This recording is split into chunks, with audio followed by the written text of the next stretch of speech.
Em nome do Pai, do Filho e do Espírito Santo. Amém. Meu irmão, minha irmã, neste sexto domingo do tempo comum, a igreja nos apresenta o Evangelho de São Marcos, capítulo 1, versículos 40 ao 45.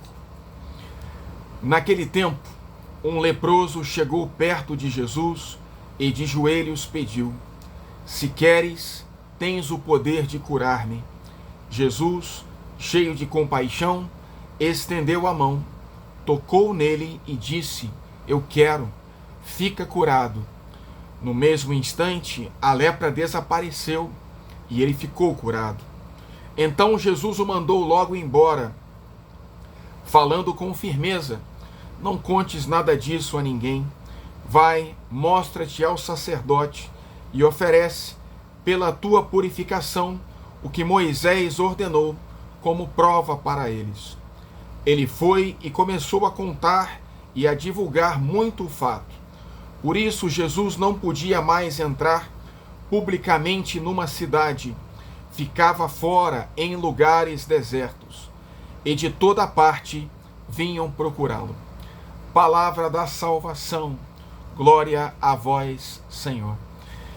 Meu irmão e minha irmã, a liturgia da palavra deste sexto domingo nos apresenta, na primeira leitura, o livro do Levítico, que fala a lei judaica acerca dos leprosos.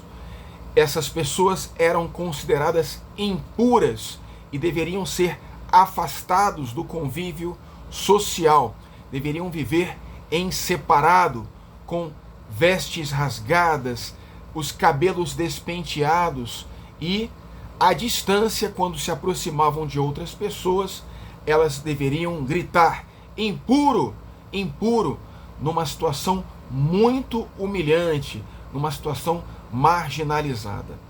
Mais do que isso, as pessoas leprosas eram consideradas amaldiçoadas por Deus, como que elas tivessem a lepra em consequência de graves pecados.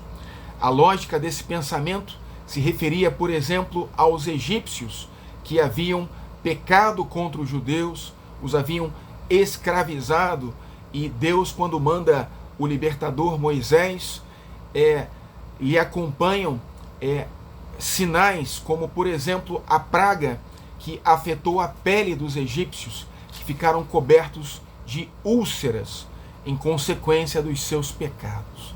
Então, os leprosos viviam à parte, não apenas por normas de higiene para evitar a contaminação física, mas também para evitar algum tipo de contaminação espiritual. Mas aí no Evangelho nós vemos Jesus invertendo esta lógica. Ele, da mesma forma como no Antigo Testamento a lepra considerava a ser considerada uma doença de morte, e a cura de um leproso só poderia acontecer por obra de Deus e deveria ser aprovada como um selo de retorno ao convívio social por um sacerdote.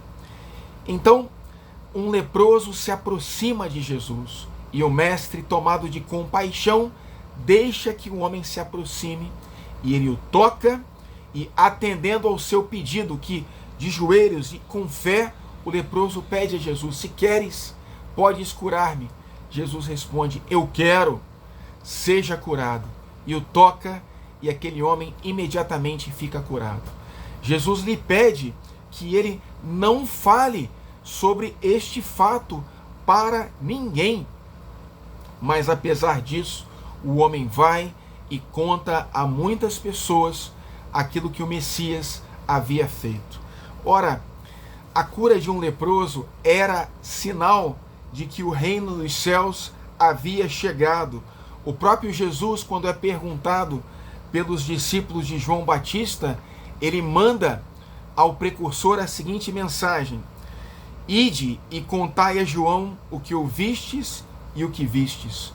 Os cegos veem, os coxos andam, os leprosos são limpos, os surdos ouvem, os mortos ressuscitam, e o evangelho é anunciado aos pobres."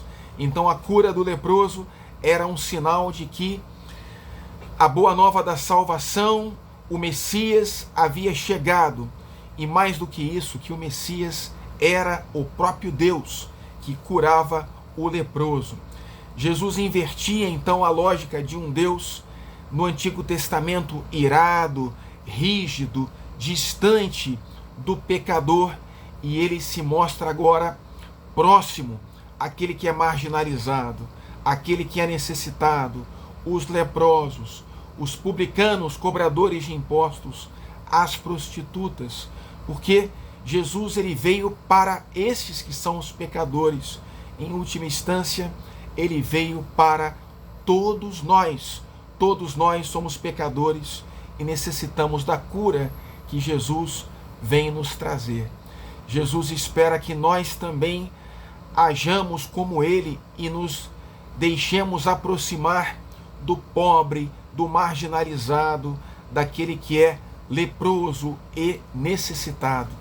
Hoje a lepra não é mais considerada uma doença de morte, a hanseníase, mas ainda hoje há muitas pessoas marginalizadas que precisam da nossa compaixão, da nossa proximidade, do nosso toque amoroso e bondoso como o de Jesus. São Paulo, na segunda leitura, ele fala assim: sede meus imitadores, como eu sou de Cristo. Cerca de 13 séculos depois da morte de Jesus na cruz e da sua ressurreição, São Francisco de Assis também tinha uma grande repugnância pelos leprosos. E ele não conseguia se aproximar do leproso, tinha nojo, vontade de vomitar, até que a graça de Deus toma conta dele e ele se encontra com um leproso e, imitando a Jesus, como São Paulo fez, ele deixa que o leproso se aproxime dele e ele beija aquele leproso, sem medo de se contaminar. E ele é tomado por uma profunda doçura, pela felicidade que a graça de Deus nos traz quando nós agimos com amor como Jesus, quando nós agimos com caridade. Jesus nos convida a fazermos o mesmo com aqueles que são leprosos na sociedade de hoje, né? E, em última instância, Jesus não queria que o leproso que é curado anunciasse a maravilha que lhe foi operada, porque ele queria ser reconhecido como o Messias que é vencedor através da morte na cruz. E isso era difícil de ser compreendido até mesmo para os seus discípulos, que esperavam o Messias vencedor, poderoso, e não o Messias que cura a humanidade através da sua fragilidade, através da sua entrega de morte na cruz. No filme Ben-Hur, nós temos um judeu que é perseguido pelos romanos e é exilado, a sua família é presa em Jerusalém e, enquanto ele está exilado, a sua família acaba contraindo a lepra. E aquele homem da alta sociedade, ele retorna para a sua família e encontra a sua mãe e a sua irmã leprosas. E é muito bonito nesse filme, é que eu dou um spoiler, porque depois que Jesus é crucificado e ele consuma a obra da redenção, a ti, ó Pai, eu entrego o meu espírito, o Filho, no Espírito, ele reconcilia a humanidade com o Pai e ele derrama a cura da lepra, do pecado, sobre toda a humanidade. Naquele filme é tão bonito que a mãe e a irmã daquele homem, depois da crucificação de Jesus, são curadas da lepra, assim como nós também, toda a humanidade é curada pela morte e pela ressurreição de Jesus, da lepra, do pecado e do afastamento de Deus. Basta que nós, como leproso do Evangelho, tenhamos fé no poder de Jesus e ele também dirá para cada um de nós: eu quero, seja curado. Pela intercessão da Virgem Maria, abençoe-vos o Deus Todo-Poderoso, Pai e Filho e Espírito Santo. Amém.